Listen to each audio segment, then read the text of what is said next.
Construction and use of buildings account for over 50% of extracted materials, 50% of energy consumption, 33% of water consumption, and 33% of waste generated in the European Union. Business as usual sees contractors and the participants in the built environment supply chain following the waste hierarchy, reduce, reuse, and recycle to a greater or lesser extent, but it is not enough. While there has been progress in water and energy efficiency and in sharing of space and virtualization of offices, there is more that can be done. Living systems have been around for a few billion years and will be around for many more. In the living world, there's no landfill. Instead, materials flow. One species' waste is another's food, energy is provided by the sun, things grow, then die, and nutrients return to the soil safely. And it works. As humans, we've adopted a linear approach. We take, we make, and we dispose. If we accept that the living world's cyclical model works, can we change our way of thinking so that we too operate a circular economy?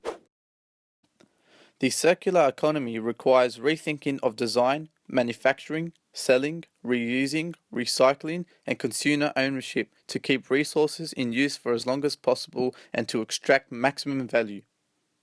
The circular economy rests on three principles. 1.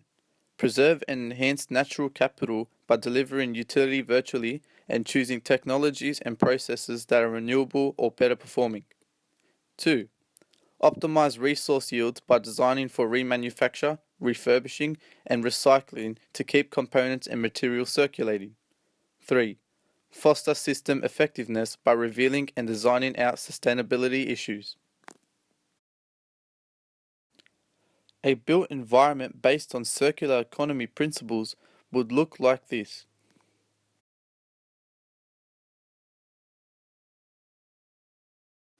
A major new study, Growth Within, a circular economy vision for a competitive Europe, reveals that by adopting circular economy principles, Europe can take advantage of the impending technology revolution to achieve a reduction in cost per square metre of 25 to 35% by 2050 through a shift to renewable energy and materials, prolonging life through maintenance, designing for durability and upgradability and sharing of assets, leveraging big data, automation, remote sensing and removing waste in the supply chain, replacing old with advanced materials.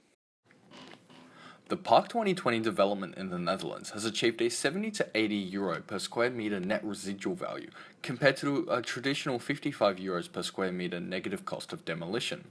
This was achieved by embedding the concept of a building as a material bank.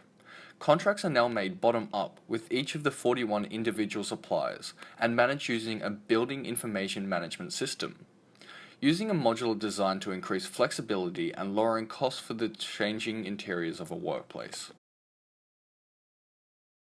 This example shows how technology was used by Carnegie Mellon University to collect and analyze building sensor data, as well as energy meter data, which provided insights to enabling building management teams to reduce energy consumptions, as well as optimize facility operations via predictive maintenance. Initiative. It's driven to save energy, save money, improve building performance, improve sustainability.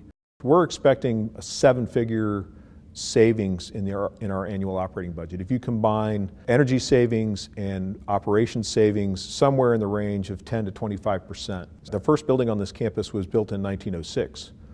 The most recent building is under construction now. So more than 100 years of infrastructure all being managed through a single system has not really been doable before now. It's going to fundamentally change the way buildings are being managed. It's changing the way buildings are being built.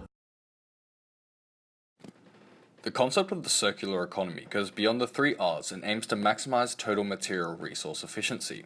It represents a radical shift in perspective, connected technologies, redesigned products, new business models, and changing consumer behavior. In summary, studies to date suggest the circular economy could be more effective than today's linear economy, and that it could bring economic and industrial renewal.